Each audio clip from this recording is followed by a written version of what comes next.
જેતપુરના કણકિયા plot વિસ્તારમાં યુવકની છરીના ઘા ઝીકી કરપીણ હત્યા, સમગ્ર પંથકમાં ચકચાર. જમતી વખતે છાશ બરફ લેવા નીકળેલા કમલેશભાઈ અરુણભાઈ વાઘેલા નામના યુવક પર અજાણ્યા શખ્સોનો જીવલેણ હુમલો. બનાવની જાણ થતાં જ હોસ્પિટલ પરિસરમાં મૃતકના પરિવારજનો સહિત લોકોના ટોળે ટોળા ઉમટ્યા. જેતપુર સિટી પોલીસ એલસીબી સહિતની ટીમોએ ઘટના સ્થળે પહોંચી સીસીટીવી ફૂટેજના આધારે તપાસનો ધમધમાટ કર્યો શરૂ. હજુ સુધી હત્યાનું ચોક્કસ કારણ અંકબંધ.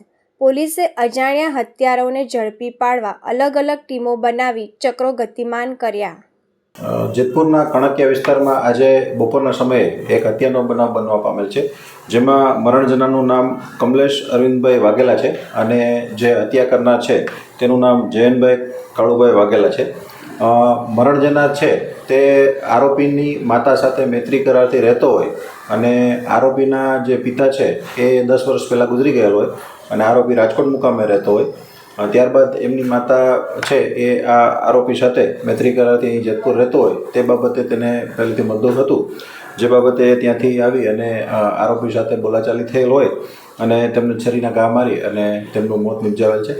આ બાબતે કમલેશ મરણ જનાર છે એમના ભાઈ કપિલભાઈની વિધિવત ફરિયાદ લઈ અને આરોપીને હસ્તગત કરી લેવામાં આવેલ છે. સાહેબ, આમાં કેટલા આરોપી છે?